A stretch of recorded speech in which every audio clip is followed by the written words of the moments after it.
두 번째로 성화된 성도들의 생애를 저희들이 좀 알아보려고 하시는 분은요, 주기철 목사님이십니다. 제가 이분을 좀 함께 알아보려고 하는 것은, 주기철 목사님이 그렇게 눈물로 나라 잃은 슬픔을 가지고 순교의 제물이 되신 것을 저희들이 다 기억을 할 줄 압니다. 이 나라가 정말 그때와 같이 너무나도 어려운 시기이기 때문에 제2의 제3의 주기철 목사님이 정말로 필요한 이 시대에 이어서 제가 어느 분을 좀 함께 알아볼까 하다가 제가 사랑하는 우리 말가리타 성녀님과 너무나 존경하는 우리 주기철 목사님을 두 번째로 좀 알아보려고 합니다. 이 시간 정말 큰 은혜가 함께 하시길 바랍니다. 주기철 목사님이 어떤 이름의 대명사를 가지고 계실까요?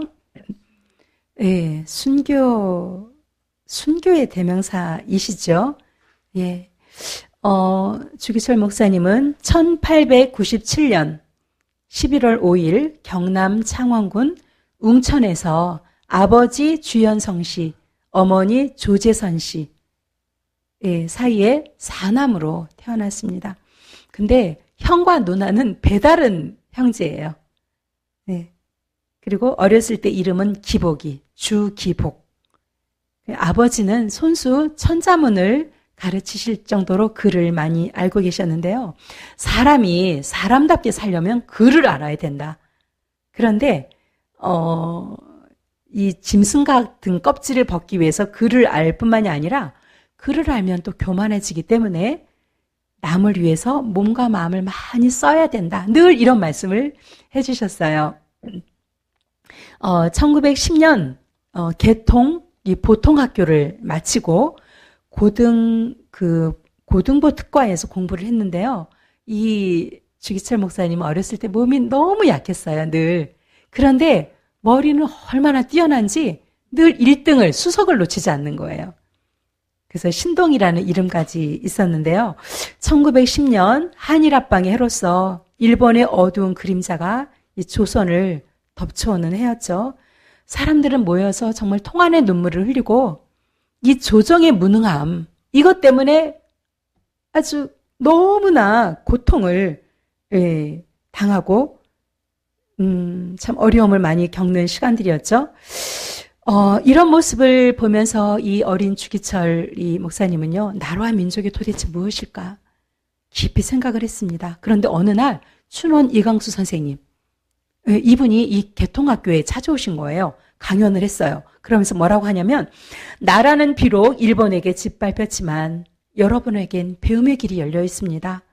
이 학문은 아무도 빼앗아가지 못합니다. 우리 젊은이들이 배우지 않으면 이 나라를 되찾을 수 없습니다. 배워야만 나라를 찾을 수 있기에 오산학교로 오십시오. 이분이 그곳에서 이제 교사로 있을 때였어요. 그러면서 하는 말이, 이곳에 오신다면 여러분이 일평생 감동으로 남을 스승들을 만나게 될 것입니다. 이런 강연을 했습니다. 춘원 이광수 선생님이 몇 세 때였냐면요, 20살. 참 훌륭하신 분은 어렸을 때부터 다른 것 같아요.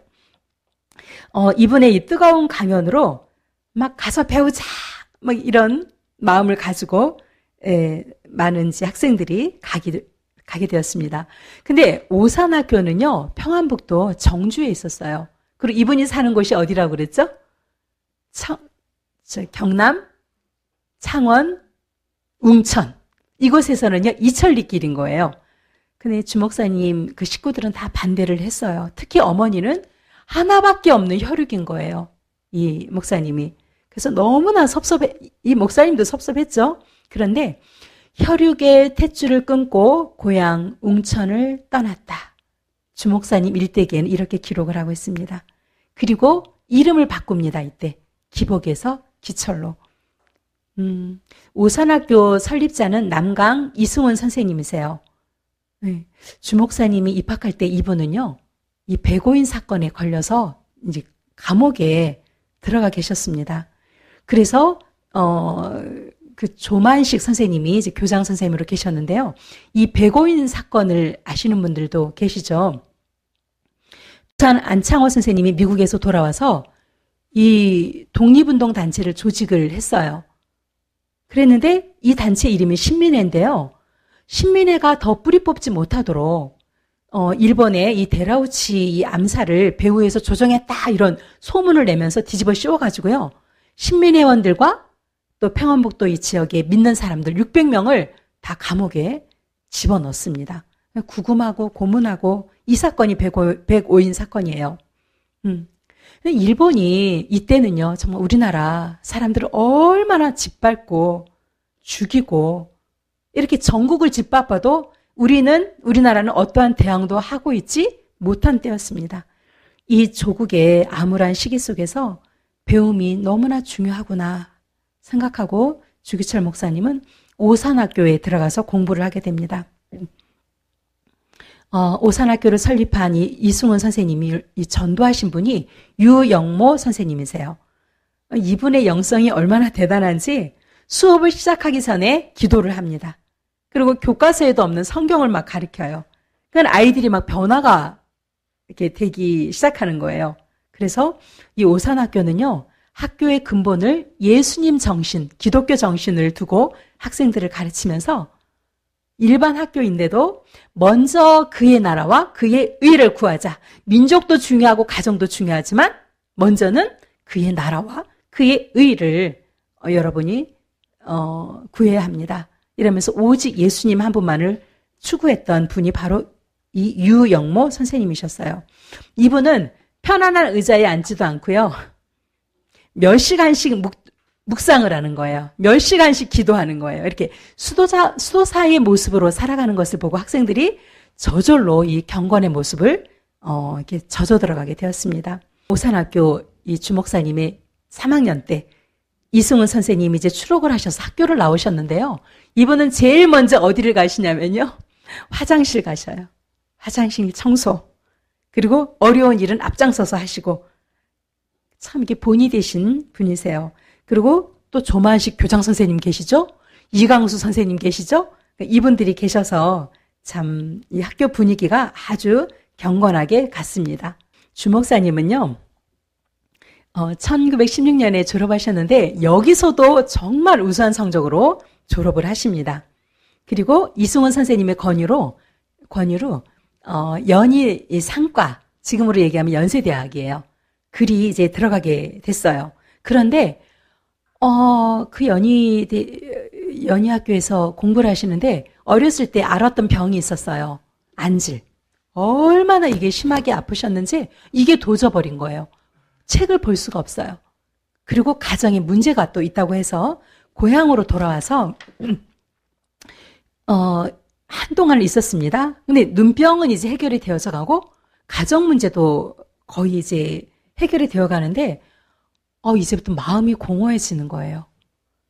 새벽 예배도 열심히 다니고 청년들을 일깨운다고 막 청년 봉사 그리고 막 여러 일들을 하는데도요. 이 공허함을 채울 수가 없는 거예요. 그래서 이것이 나중에는 하나님이 자신을 부르시는 것을 나중에는 알았는데 그때는 몰랐어요. 그런데 담임 목사님께서 나이 20살에 신부감을 소개시켜 줬습니다. 나이 17세 된 안갑수, 이 소녀, 김해의 안기현 씨의 딸이었습니다. 그래서 이제 결혼을 하면 좀 마음이 안정되고 이 공허감이 좀 벗어나겠지. 그렇지가 않은 거예요. 결혼을 했는데도 계속 그 마음이 힘이 들었습니다. 그래서 교육회도 헌신해보고요. 3.1운동에도 열심히 참석했는데 알 수 없는 그 영혼의 공고함, 그 허전함, 허무함 너무나 이곳에 아주 답답하고 어찌할 바를 몰랐어요. 근데 어느 날 마산에 있는 문창교회에서 김익두 목사님, 깡패 목사님, 이 목사님이 부흥회를 하신다는 이제 막 소문이 들렸어요. 이분은 뭐 안진뱅이가 일어난다, 방언이 터지고 문제들을 이분 앞에 가면 다 해결이 되고 막 이런 소문이 도르니까 이분도 이 목사님도 이제 그 교회를 가기로 했습니다. 아니나 다를까 첫째 날부터 여기저기서 방언이 터지고 막 질병들이 치유되고 이분은 구경만 하고 있는 거예요. 마음에 이게 터지질 않는 거예요, 영적으로. 그런데 셋째 날 정말 이분이 그 마음속에 그 힘들었던 부분들이 팍 터져나가는 것 같은 느낌이 들면서 그 영적인 체험을 막 하게 됩니다. 떼굴떼굴 굴면서 막 눈물로 회개를 하고 자기 안에 있는 바위돌보다 더 무거운 것이 이렇게 빠져나가는 것 같은 이런 체험을 하면서 주님을 만나게 됩니다. 그리고 이분에게요, 하나님은 나를 하나님의 종으로 부르시기 위해서 무엇으로도 채울 수 없었던 이 공허감을 그래서 주셨구나. 그래, 살아 역사하시는 이 하나님만을 따르고 십자가를 지고 고독하게 예수님을 따라가겠다는 결단을 하게 됩니다. 주목사님이 이때가 이 인생의 획을 긋는 귀한 밤이었습니다. 그래서 신학교를 공부하려고 연희 그 전문 학교를 중퇴를 하고 이 낙향한 지 4년 만에 평양신학교로 가게 됩니다. 그래서 1925년 12월 25일 졸업을 하게 됩니다. 그런데 졸업하기 몇 개월 전에 오산학교 스승님이셨던 그 이승훈 선생님이 찾아오셔서 중요한 부탁을 하시는 것입니다. 여보게, 교육이 얼마나 중요한가. 오산학교에 와서 후배들을 좀 양성해 주게. 이런 부탁을 간곡하게 했어요. 그런데 주목사님은 믿어주는 선생님께는 감사하지만 저는 이미 하나님께 바친 몸입니다. 제가 두 길을 갈 수는 없지 않습니까? 이 스승님이 한참을 천정을 쳐다보시다가 그렇지, 영혼을 도둑맞지 않으려면 목자가 더 필요하지. 내 욕심이 과했네. 자네는 우리의 목자가 되어주어야지. 그렇지. 그러면서 힘없이 돌아가시는 그 뒷모습을 보면서 언젠가는 제 마음을 아실 때가 있을 것입니다. 혼잣말을 하고 신학교를 졸업한 이 목사님이 안수받던 날 스스로 결단을 합니다. 이제부터는 전투가 시작되는 거야. 적이 누구냐? 아까 누구 이기기가 제일 힘들다고 그랬죠? 나를! 적은 나야, 나. 나 자신. 그래서 나 자신과의 전투를 하기 위해서 나는 정직해야 돼. 그러면서 주님은 머리 둘 것도 없이 지내셨는데 나에게는 새 아들, 아내, 어머니가 딸려 있다. 나는 이들을 이끌고 목회자의 길을 가야 한다. 불안과 사실 두려움이 있지만 예수님께서 동행하시며 나와 함께 하실 것이다. 이런 각오로 결단을 하고 1926년 봄에 경남에 있는 초량교회의 위임 목사님이 되십니다. 그때 나이가요 30세. 네, 위임 목사 아시죠? 위임 목사 되실 때가 30세예요. 여러분 30세에 어디에 계셨나요? 참 감사한 일이죠. 이 목사님은요 날마다 그 위에 있던 구봉산에 올라가셔서 기도하셨어요. 기도 굴까지 만들어 놓고 기도를 하셨어요. 그래서 주목사님이 이렇게 기도할 때마다 참 걸리는 게 하나가 있었는데요. 교회는 이제 100명 모이던 교회가 300명이 모이는 그런 교회가 되어 있지만 목사님에게 한 가지 걸리는 게 있었어요. 안갑수 사모님이 시집 오실 때 땅을 6,000평을 가지고 오신 거예요. 그런데 이게 강단에서 가난한 사람들을 위해서 우리가 가진 것을 다 나누어줘야 합니다. 이렇게 강단에서 설교를 하면 이게 딱 뭐가 걸렸을까요? 아내 이름으로 되어 있는 6,000평 땅. 이게 걸리는 거예요. 그래서 아내에게 이야기를 했어요. 우리 그거 팔아서 가난한 이웃을 좀 도웁시다. 병들어 죽어가고 있는 사람이 그때는 많았죠. 그런 이야기를 이제 할 때 아내는 아내대로 할 말이 있었어요. 가난한 목회자의 가정에서 저 아이들은 어떻게 키울 겁니까? 맞죠? 어떻게 키울 거예요? 그러니까 이 목사님은 뭐라고 이야기하시냐면요. 장래를 걱정하는 사람은 불신의 사람이다. 아, 주여. 이게 원칙적인 말하는 사람 앞에서는 할 말이 없죠. 그러니까 이 사모님은 사모님대로 섭섭한 거예요. 목사님은 목사님대로 말씀을 따라주지 않는 아내가 정말 너무 섭섭하고 이런 시간들이 있었어요. 그래서 막 이 일을 놓고 금식하는 목사님을 보고 이 안갑수 사모님은요, 땅의 절반을 내놔서 이렇게 어려운 이웃들을 도와주게 되었습니다. 1월 즈음에 주 목사님은 24회 경남 노회에서 부회장이 되셨거든요. 근데 그 25회 때에도 또 유임이 되시는 거예요. 부회장님으로. 그래서 이 일을 깊이 생각하면서 이제 시작될 영적인 전쟁 무엇이죠? 신사참배 문제가 이제 앞으로 올 것을 아시고 자신을 통해서 전쟁을 준비케 하시는 하나님의 뜻으로 그것을 받아들였습니다. 그리고 경남 일대의 교회들의 그 지도자들을 다 불러 모아서 연합해서 신사참배는 10계명의 1계명과 2계명을 어기는 것입니다. 우상숭배하는 행위입니다. 우리는 이 계명을 어길 수 없으니 결단코 신사참배에 참여하지 않겠습니다. 이렇게 결의를 했어요. 그럴 즈음 마산에 있는 그 문창교회에서 청빙이 온 거예요. 목사님에게. 그 초량교회에서는 목사님이 떠난다고 한 건 너무너무 섭섭했죠. 이제 막 교회가 재미나게 정말 은혜 안에서 되어져 가고 있는데 목사님이 어떻게 결정하실까? 그거를 걱정스럽게 기다리고 있는데 이 목사님은 이제 그것이 하나님의 뜻인 줄을 알게 됐어요. 그래서 이제 마산으로 가게 되면서 뭐라고 말씀하시냐면요. 한 교회에 5년이면 되지 않습니까? 이제 나에게서 더 이상 나올 것 없습니다. 저는 5년 반이나 되지 않았습니까? 나의 능력의 한계가 있습니다. 만날 때가 있으면 헤어질 때가 있지 않습니까? 우리의 만나고 헤어짐의 자리는 하나님이 함께 하시는 영적 전쟁터입니다. 이렇게 말씀을 하시고 마산에 있는 문창교회로 임지를 옮겨가게 됐습니다. 그런데 참 하나님께서는 그 때를 따라 먼저 미리 준비하신 하나님, 오정모 사모님이 이때 미리 이쪽으로 보내셨어요.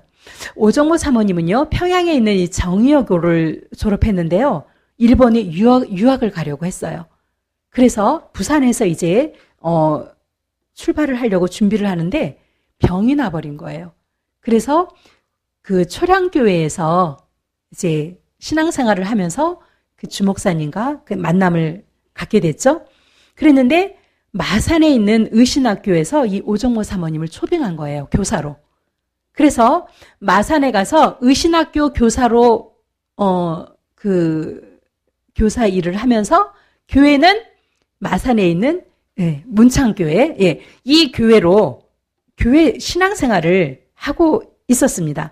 근데 문창교회로 이제 그 주목사님도 부임을 해서 가시게 되었죠. 참 묘한 인연이 되었습니다. 문창교회로 부임해 오신 목사님은 감회가 너무나 새로웠어요. 왜냐하면 11년 전에 어떤 사건이 있었죠, 아까? 문창교회에서 깡패 김익두 목사님께서 집회하시면서 그때 주님을 만났던 그 사건이 있었던 그 교회잖아요. 그 교회로 11년 뒤에 본인이 부임을 해서 이제 사역을 하게 되신 것입니다. 담임 목사가 되신 것입니다. 이제 1933년도에는요. 일본이 정말 조선을 무섭게 죄어오고 있었습니다. 주 목사님의 영적 전쟁은 점점 깊어져 갈 수밖에 없었습니다. 이 문창교회는요. 상처가 참 많은 교회였어요. 주 목사님은 오직 기도와 말씀으로 이 문제를 해결해 가면서 영적인 기갈에 허덕이던 이 문창교회 성도들이요. 다시 맑은 물속에서 안정을 찾아갔고 또 어렵고 힘든 이 사람들을 적극적으로 돌보는 교회가 이제는 되어갔습니다. 그래서 이 주목사님은 참 성경 말씀대로 온유한 성품, 깊은 영성, 그리고 주님의 말씀과 사랑으로 나날이 성도님들의 이 빛이 밝아져 갔습니다. 그런데 어느 날 안갑수 사모님이 코 밑에 종기가 하나 이렇게 생기더니 점점 심해지는 거예요. 그러더니 끝내 돌아가 버리고 말았습니다. 그러면서 돌아가시면서 유언을 오정모 자매에게 이런 이야기를 합니다. 오 선생님, 우리 주 목사님을 도와주세요. 제가 아무래도 떠날 것 같습니다. 아이들도 부탁합니다. 그리고 목사님에게, 남편인 주목사님에게, 목사님 너무나 죄송합니다. 그 말만을 남기고 떠나가 버리는 거예요. 이때가 1933년 5월 19일. 목사님은 큰 충격을 받을 수밖에 없었습니다. 이미 딸 하나, 아들 하나도 잃어버렸어요. 그런데 사모님까지 떠나가시는 것입니다. 목사님은 무악산에 올라가서 밤이 맞도록 기도를 하셨습니다. 두 아이의 죽음, 아내의 죽음, 정말 이 힘든 시간들을 함께 겪어봤던 이 아내의 죽음은 목사님에게는 너무나 큰 어려움이 되었습니다. 이제 홀로 이 가정과 교회를 이끌어 가야만 하는데 정말 일본은 키질하듯 이 땅의 구석구석 신사참배의 문제들이 막 더 불거지고 있는 때였습니다. 목사님은 이제 날마다 절규의 몸부림을 하면서 기도를 하는데 어느 날 새벽에 주님이 이런 음성을 듣게 됩니다. 제단은 저 높은 곳에 있느니라. 제단에 오르려면 계단을 밟아야 하느니라. 이런 주님의 음성이 들려왔어요. 이 말씀을 듣고 자신이 가는 길이 제단을 향해서 올라가는 길인 것을 깨닫게 되고요. 예수님의 제물이 되기 위해서 나의 육신에 속한 애정과 욕망 다 끊어버려야겠구나. 그리고 한 걸음 한 걸음 올라가는 이 죽음의 계단을 향해서 내가 나에게 나아가야겠다는 결단을 하시게 됩니다. 1934년 목사님의 건강이 너무나 건강이 좋아지지 않자 이제 교인들이 나서서 목사님의 재혼을 주선을 하게 되었습니다. 그 사모님의 유언도 있었잖아요. 오정모 사모님에 대해서. 근데 오정모 사모님은 내가 주목사님을 목회자로서 내가 존경을 하고 있는 것이지 난 사모로는 아니다 하면서 막 아주 야박하게 이야기를 했습니다. 그런데 기도를 해보고 정말 이것이 하나님의 뜻인 것을 알고 1935년 11월에 오정모 사모님과 재혼을 하게 됩니다.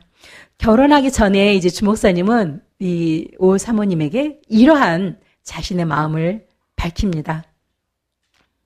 목사의 삶은 방 한 칸, 옷 한 벌 제대로 가질 수 없습니다. 다만 발벗겨 놓지 않으면 은혜의 옷을 입게 될 것입니다. 그러나 세속의 옷을 입지 않고 은혜의 옷을 입으려는데 끊임없는 자신과의 싸움이 따르기 마련입니다. 한 번 입는 거 아닙니다. 한 번 벗는 것 아닙니다. 거룩한 옷을 입기 위하여 나는 매주일 설교하러 강단에 올라가는 것이 아니라 내 허물의 옷을 제단에서 갈아입기 위해 올라가는 것입니다. 내 허물을 벗으러 제단에 올라가듯 강단에 설 뿐입니다. 네, 이렇게 말씀하시는 거예요. 그래서 재혼은 했지만 서로 두 분이 즐겁게 지날 이런 시간적인 여유도 없었습니다. 이럴 때 평양의 이 신학교에서 장로교 신학교에서 사경회를 계획하고 강사로 주목사님을 초청을 했습니다. 여기서 이 신학생들에게 일사의 각오라는 유명한 설교를 하게 됩니다.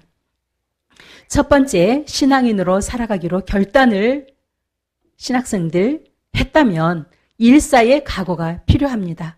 이제는 순환의 때가 박도했습니다. 물러갈 자는 일찍 물러가십시오. 그리고 예수님께 나아갈 자는 죽음을 각오하고 나서기 바랍니다.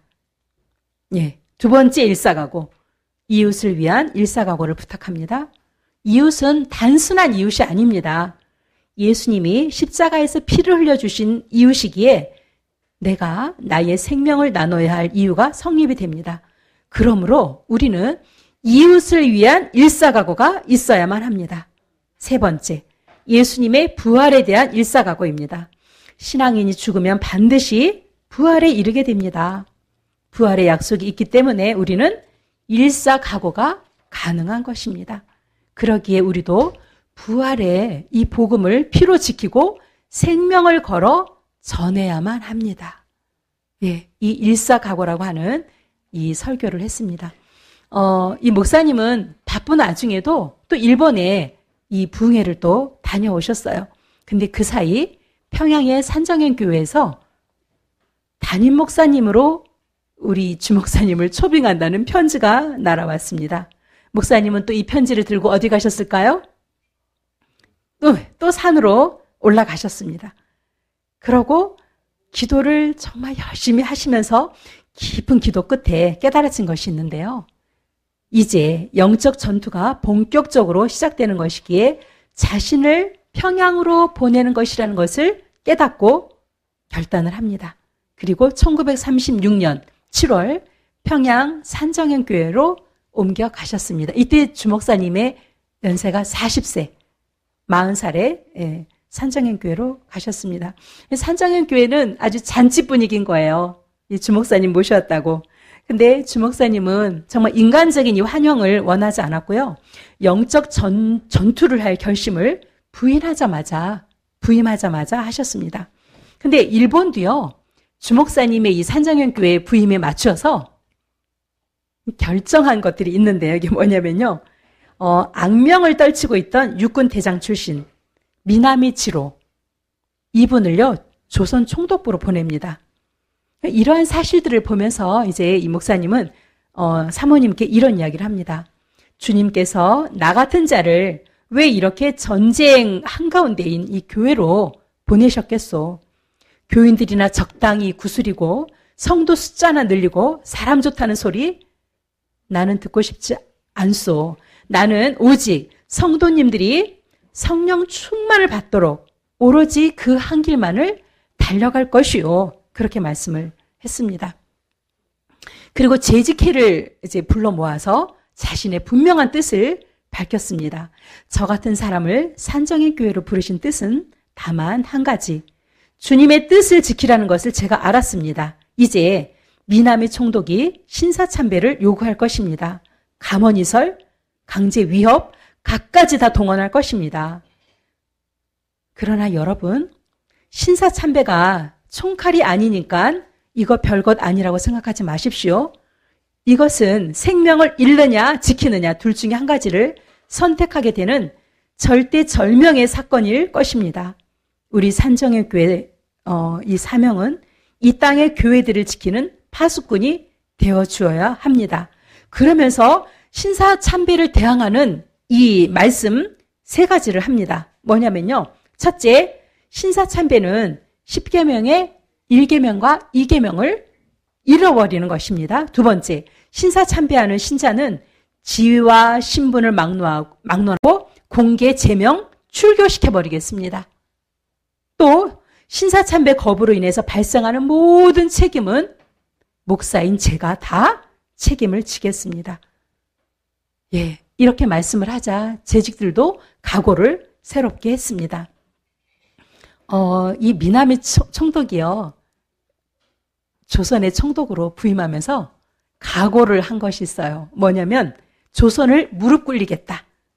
예, 그리고 학교마다 신사참배하라고 명령을 하고 조선어 폐지, 그리고 일본어만 사용하도록 했습니다. 이런 가운데서도 산정현교회는요, 참 너무나 감사하죠. 새로운 교회를 건축해서 헌당 예배를 드리고요. 주목사님이 오셔서 성도 수가 600명 이렇게 넘어가게 됐어요. 근데 헌당 예배가 2월 8일인데요. 노회가 2월 9일인 거예요. 참 이 노회장님이 가관이신 분이 세워졌습니다. 친일파이신 김일선 목사님이세요.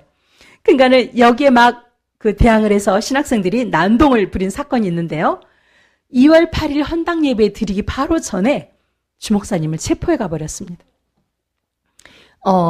이 친일파 노회장님이 됐으니까 이 신사참배 이게 통과를 이제 시키려고 다 준비를 해놓은 거예요. 그래서 형사들이 주목사님을 연행해 가려고 할 때 조만식 장로님이 막으셨죠. 그럴 때 이 주목사님은 괜찮습니다.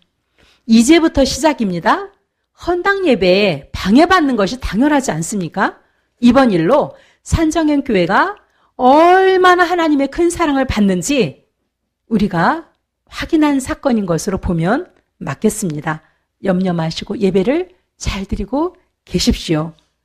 정말 성도들은 눈물로 담임 목사님이 안 계신 헌당 예배를 주님께 올려드렸습니다. 그리고 2월 9일 조선의 공교회로서는요, 처음으로 평안북도 이 노회가 신사참배를 가결하는 그런 참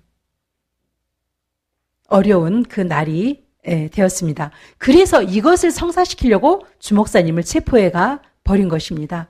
참 이렇게 끌려간 주목사님은요, 이제 취조를 받고 막 윽박지름을 당하고 그러면서 뭐라고 이야기를 하냐면 신사참배를 거부하라고 가르친 것을 잘못한 것으로 자인을 해라.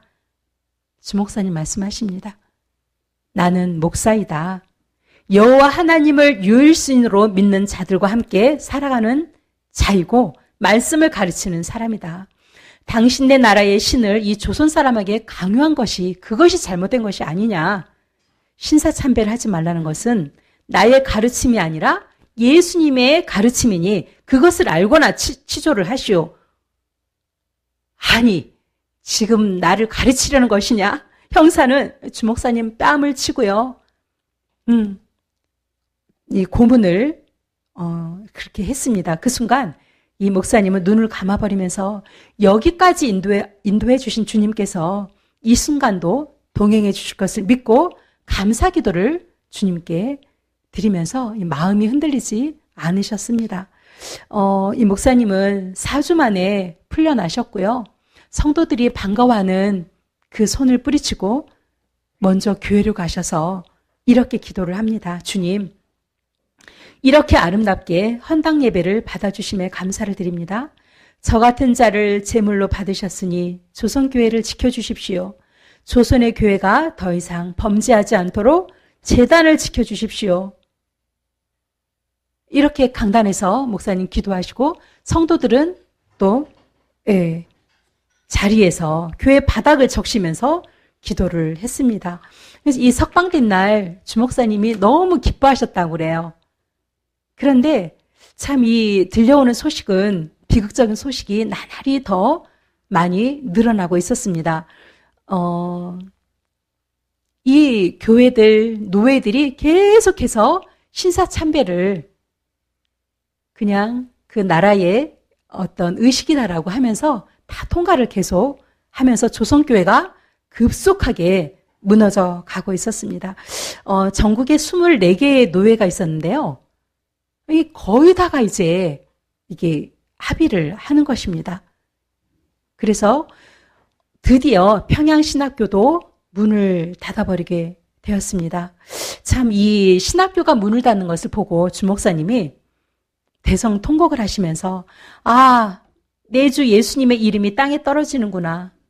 평양아, 평양아, 동방의 예루살렘, 영광이 내게서 떠났구나. 모란봉아, 대동강아, 천백세에 흘러가며 나와 함께 울자꾸나. 드리리이다, 드리리이다. 이 목숨이 남아 주님께 드리리이다. 칼날이 나를 기다리느냐? 나는 저 칼날을 향해서 나아가리라.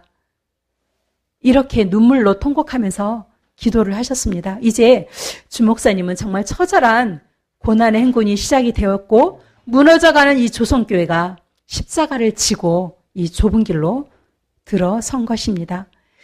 일본은 27회 총회에서 조선교회의 신사참배 문제를 가결하려는 계획을 가지고 있었고요. 반대를 분명히 할 것을 안 이 주목사님을 또 구속을 하고 말았습니다. 1938년 7월 사법경찰 몇 명이 와서 주목사님을 또 체포해서 갑니다. 그런데 스미스라고 하는 이 형사가요, 주목사님을 구속은 했는데 죄목이 마땅한 제목을 정할 수가 없는 거예요. 그리고 모두가 존경하는 목사님인데 섣불리 목사님을 이렇게 잡아 가둘 수가 없는데 마침 주목사님 밑에서 이렇게 함께 그 부교역자로 일을 했던 목사님이 유재기 목사님이 계셨는데요. 이분이 경북 의성교회로 파송을 가서 사역을 하고 계셨습니다. 그런데 이분이요, 농민회라고 하는 그 농민들과 함께 농민회를 일으켜버렸습니다. 네, 이분을 체포하고 질문을 했어요. 너희의 이 농민운동 사상이 어디서 왔느냐? 그랬더니 주목사님에게서 왔다고 하는 것입니다. 그래서 대질신문을 하려고 평양 감옥에 있던 이 주목사님을 이 경북 의성으로 또 옮겨갔습니다. 도착하자마자 이 경찰 지하실 고문실로 끌려가서 참 이 고문은 정말 무지막지했습니다. 검도할 때 쓰는 이 검도가 계속해서 부러져 나갑니다. 매질하다가 지루하면 그 다음에 이제 또 거꾸로 매다는 거예요. 주목사님. 그리고 고춧가루 탄 물을 그 주전자에 넣어서 얼굴에 붓는 것입니다. 의식을 잃어버리겠죠? 그러면 또 찬물을 또 부어요. 깨어나면 또 배를 밟습니다. 배를 밟으면 어떻게 될까요? 또 고춧가루 물이 코로 입으로 올라오는 것입니다. 예. 근데 고문 중에 가장 혹독한 고문이 뭔지 아세요? 잠을 안 재우는 고문이라고 합니다. 예. 정말 정신없이 매달아 놓고 바닥에 뉘어놓고 그렇게 고문을 하고 그 다음에 잠을 안 재우는 거예요. 예. 어느 날 또 고문을 합니다. 우리 일본 천황도 예수님을 믿지 않으면 지옥에 가느냐?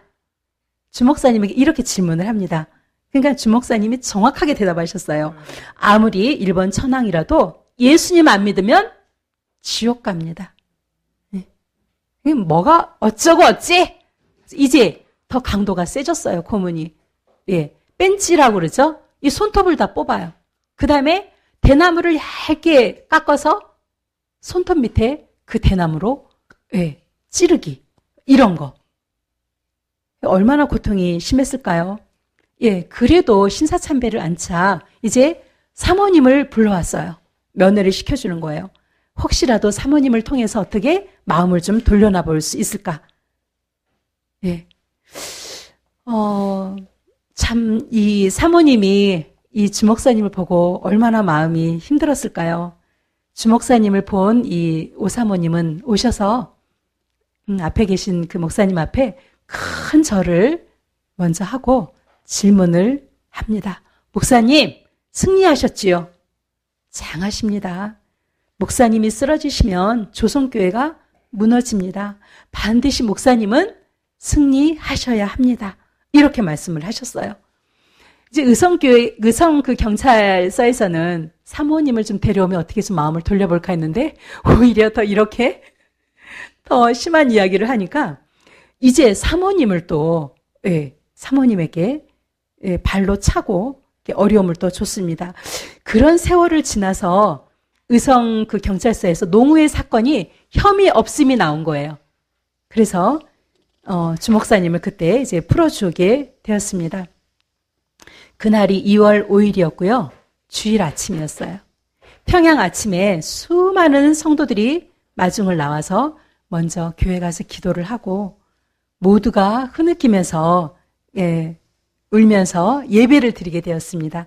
이때 그 유명한 그 주목사님의 말씀의 제목이요. 5가지의 나의 기도입니다. 제가 이거 준비하면서 얼마나 저도 눈물로 이 말씀들을 읽고 하면서 이 말씀을 그냥 읽어야겠다. 이거 우리 이 시기에 꼭 필요한 말씀이라는 생각이 들어서 제가 이 말씀을 한번 이렇게 적어와 봤습니다. 제가 일자가 빠졌네요. 첫 번째가 5가지인데요. 기도의 제목이. 첫 번째가 죽음의 권세를 이기게 하여 주옵소서.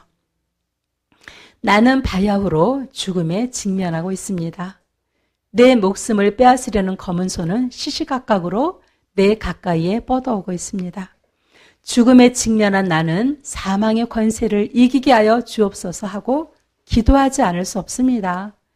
무릇 생명이 있는 만물이 다 죽음 앞에 탄식하며 숨쉬는 인생은 다 죽음 앞에서 떨면서 슬퍼하고 있습니다. 사망의 권세는 마귀가 사람을 위협하는 최대의 무기인 것입니다. 죽기가 무서워 의를 버리고 죽음을 모면하려고 믿음을 버린 사람이 얼마나 많습니까? 아담, 하와가 범죄한 후에 사람은 다 죽었습니다. 재상, 제왕, 장상, 제사, 가인도 다 죽었고 성형군자, 위인, 걸사도 다 북망산에가 묻혔습니다. 오 주여, 이 목숨을 아껴 주님께 욕되지 않게 하시옵소서.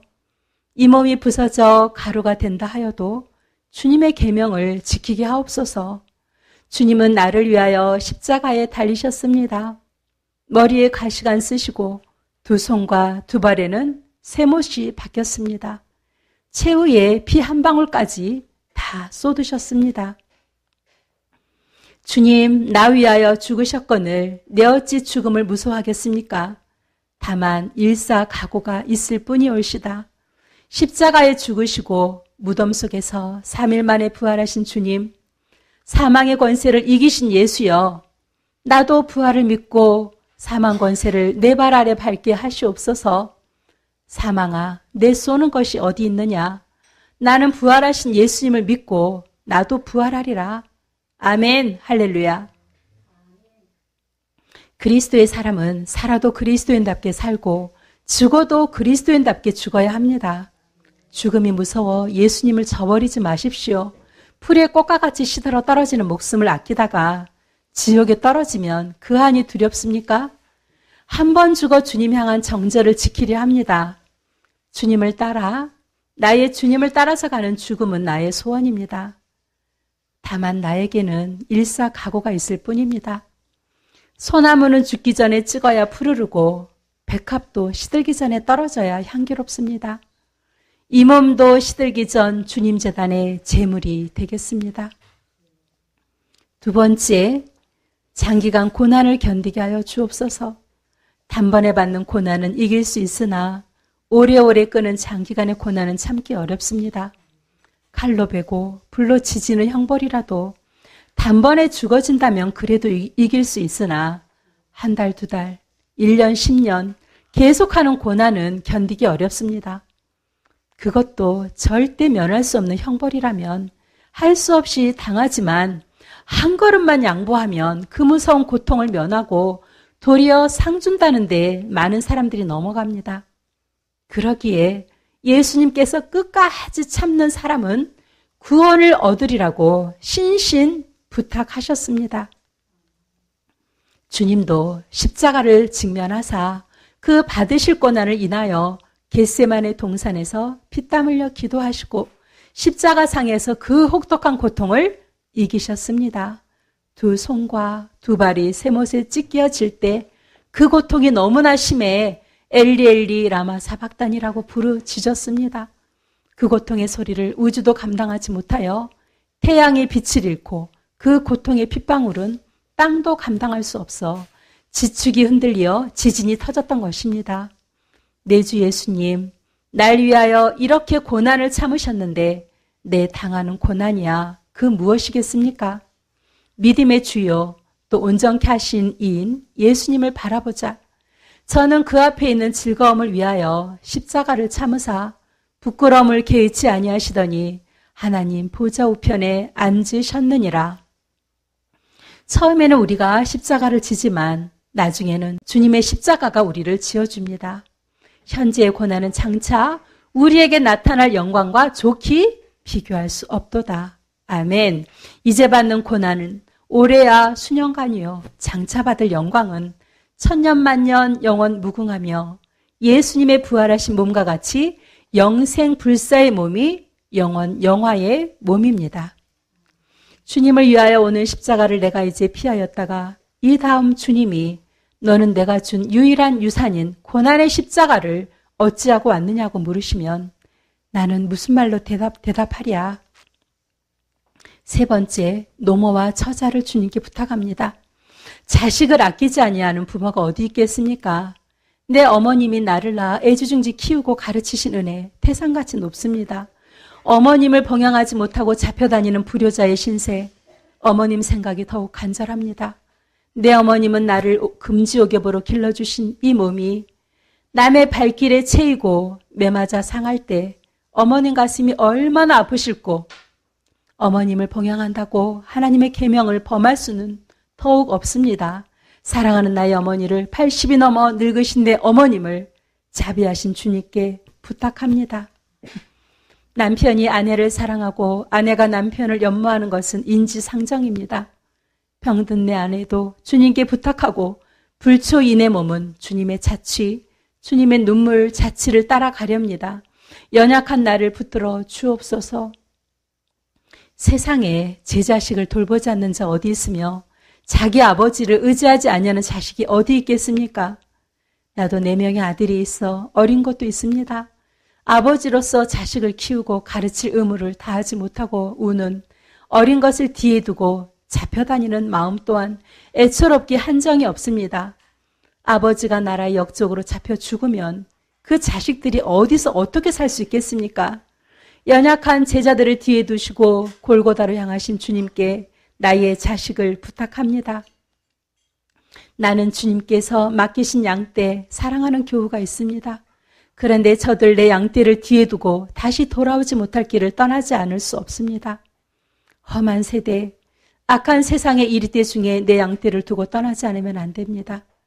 대목자 되신 예수님 손에 내 양떼들을 맡기옵니다. 나의 사랑하는 교우 여러분, 나는 내 어머니, 내 아내, 내 자식들을 여러분께 짐되게 할 마음은 없습니다. 다만 무소불능하신 하나님께 부탁합니다.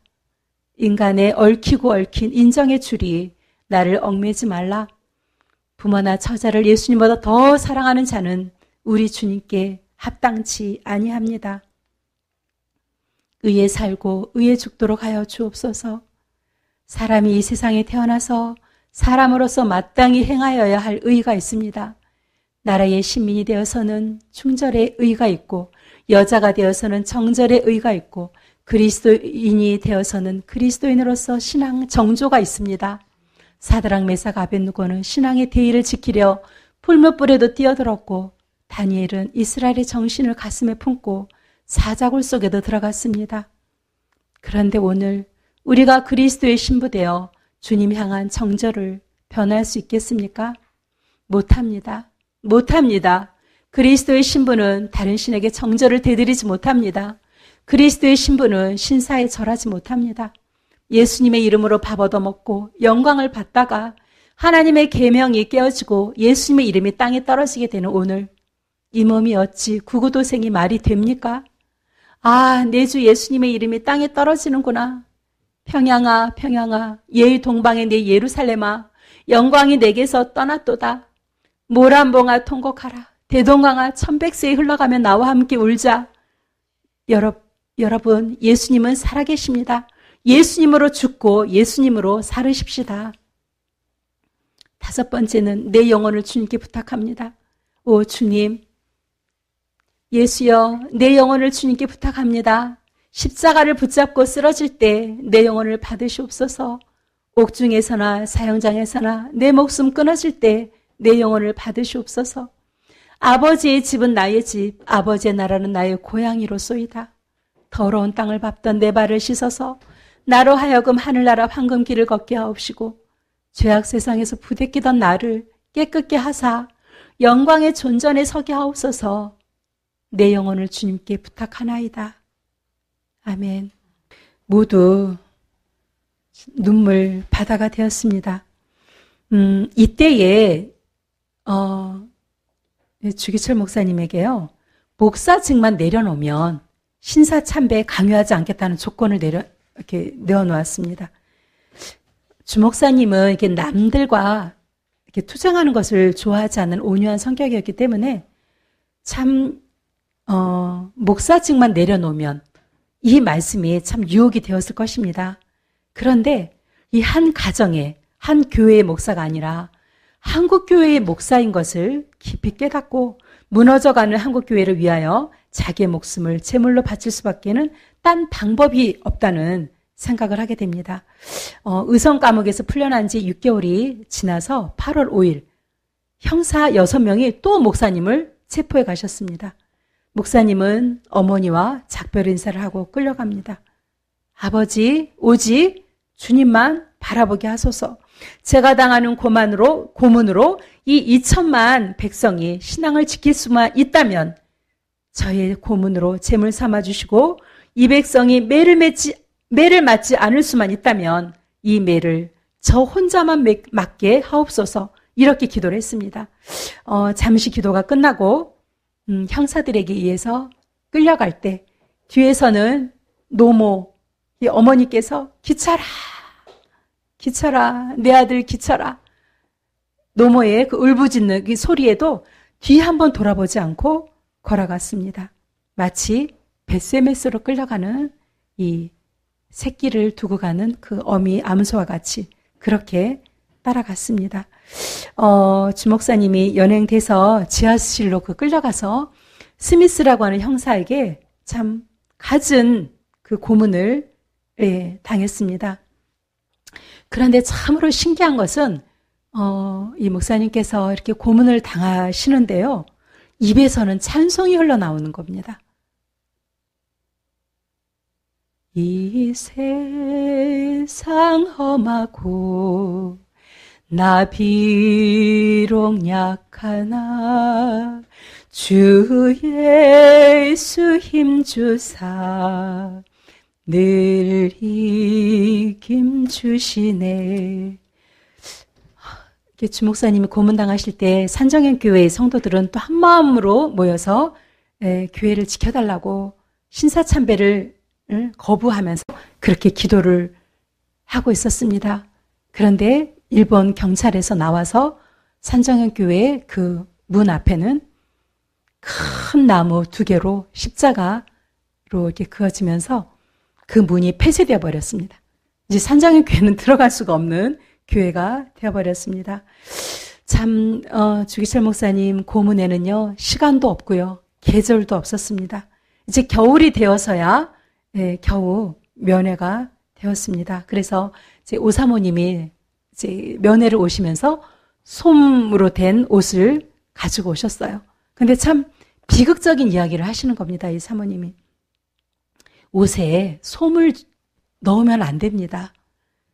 옷에 솜이 있으면 고문을 당하고 찬물로 끼얹을 때 이 솜이 얼어버려서 제 몸을 더 아프게 합니다. 더 괴롭게 합니다. 신신당부를 하는 거예요. 옷에 솜 넣지 말라고. 그래서 그 다음에 초범의 형사들이 특별 또 가족면회를 시켜준다고 해서 어머니, 막내 주강조, 지금 장로님이시죠? 막내, 또 오사모님 이렇게 이제 면회를 시켜준 데서 갔는데 그날은 면회실이 너무 이상한 거예요. 저 앞에 또 다른 그 방이 있고 조금 있으니까는 주목사님이 질질 끌려서 오시더니 가족들 앞에서 이제 고문을 당하는 거예요. 네. 그네를 태워준다면서 묶어놓고 이쪽에서 발로 치면 저쪽에 형사가 또 발로 치고 그런 것을 보여주고 그러다가 또 거꾸로 해서 그 얼굴에 고춧가루 물을 붓고 하는 이런 거를 보면서 노모님은 어머님 막 실신해버리고요. 막내 그 주강조 장로님은 그때부터 실어증이 걸린 거예요. 말을 못해요. 그래서 이제 사모님은 거기서 기도를 했죠. 기도를 하는 이 사모님을 보고 이 형사들이 매질을 또 사모님에게도 또 가하고 이렇게 하루 종일 이런 어려운 시간을 보내고 밤이 돼서야 이제 이 식구들이 풀려나게 되었습니다. 1944년도에는요, 2차 세계대전이 막바지였죠. 4월 19일 저녁에 형무소에서 연락이 온 거예요. 주목사님이 아주 위독하다고 면회를 그래서 사모님이 날이 밝아서 이제 가서 병원을 모시고 가려고 이제 갔는데요. 간수들에게 이렇게 엎혀서 주목사님이 이제 나오시는 거예요. 근데 눈동자가 거의 다 이때는 풀린 그 상태를 보게 됐습니다. 오종모 사모님은 또 이야기하는 거예요. 목사님, 승리이죠? 승리하셔야 합니다. 다 오셨습니다. 조금만 인내하세요. 이렇게 이야기를 할 때 잠깐 이 주목사님 눈이 띄어지시면서 나는 신비한 힘에 끌려가서 가고 있습니다. 머지않아 나는 주님 앞으로 갈 것이요. 어머니와 아이들을 부탁하오. 나는 하늘나라에 가서도 조선교회를 위해서 기도를 할 것이요. 교회에게도 내 말을 전해주시오. 나를 고향 웅천으로 데려가지 말고 평양 돌박산에 묻어주시오. 그러면서 쓰러지는 것입니다. 간수들이 다시 주목사님을 업고 돌아가려는데 뒤를 돌아보면서 오사모님에게 한마디를 하십니다. 여보, 나 따뜻한 숭늉 한 그릇 마시고 싶소. 참 사모님도 그 소리를 듣고 쓰러지고 싶었을 것입니다. 내가 지금 남편을 죽음으로 내모는 이 비정한 아내가 아닌가? 그런 생각을 하게 됐습니다. 그러나 오사모님은 그 다음날 목사님의 생애가 오늘로 끝날 거라는 이 마음이 들었어요. 그래서 교도소로 이제 가서 새 옷을 좀 갈아입히고 하려고 이제 절차를 밟으려고 하는데 거기 소장이 나오더니 정중히 인사를 하면서 이야기를 합니다. 사실은 어젯밤 9시에 목사님 돌아가셨습니다. 그러니까는 이 사모님께서 유해를 모시고 갈 테니 준비를 해달라고 했어요. 근데 안 된다는 거예요. 24시간이 지나야 내주게 되어 있는 이 법이 있다는 것입니다. 내일이 주일인 거예요. 그러니까 이제 사모님이 우리는 그리스도인들은 주일에 시체를 모시고 장례 치르지 않습니다. 빨리 내주십시오. 아주 당당하게 이야기를 하자 그날 저녁 6시에 이제 북문을 통해서 목사님 유해가 나오게 되었고 1944년 4월 5일 5일장을 치르면서 수없이 많은 장례 행렬이 있었고요. 목사님은 평양 돌박산에 있는 기독교 이 공동묘지에서 매장이 되셨습니다. 지금 우리 주기철 목사님은 높은 천국에서 이 나라와 이 민족, 지금 이 현실을 보시면서 안타까워하시면서 기도하실 줄 믿습니다. 그리고 그 뵙고 싶었던 그 주님, 그 사랑하는 주님과 기쁨을 누리고 계실 줄 믿습니다. 너무도 사랑하시는 예수님과 그 눈물 없는 그곳에서 우리를 위해서 기도하고 계시는 것이 보이는 듯 합니다. 참 저희들도 심히도 마지막 때라고 하는 세상 사람들도 지금을 마지막 때라고 하는 이때에 우리가 얼마나 오랜 기간 사는 것이 중요한 것이 아니라 어떻게 사는 것이 중요할 줄 믿습니다. 오늘 저희들이 함께 알아본 말가리타 성녀와 이 주기철 목사님과 같이 참 이분들 얼마나 아름다운 삶을 살다가 그 짧은 생애를 사시고 가셨는지 참 이분들과 같이 저희들이 이웃들에게 선한 영향력을 하루하루 정말 아름답게 끼치면서 청빙과 순종과 이 순결의 삶을 저희들이 하루하루 살아가야 하겠습니다. 예. 시간이 되어서 저희들 기도하고 마치겠습니다. 사랑하는 주님, 주기철 목사님께서 일본과 맞서서 신앙의 싸움을 할 수밖에 없었던 그 어려운 시간들, 끝까지 싸워 이긴 것을 보게 됩니다. 하나님 아버지, 지금 나라의 형편을 볼 때에도 저희들 만만치 않은 시간들이 기다리고 있음을 우리는 직감하게 됩니다. 저희들에게 감당할 수 없는 고난의 시간들이 올 때에 주기철 목사님과 귀한 믿음의 선진들을 기억하며 믿음의 선한 싸움을 저희들 끝까지 잘 달려가서 그날에 우리에게 주실 귀한 상급을 바라보며 믿음을 지켜낼 수 있도록 강하게 저희들을 붙들어 주시길 원합니다. 다시 오실 우리 구주 예수님의 이름으로 감사하며 기도드렸습니다. 아멘.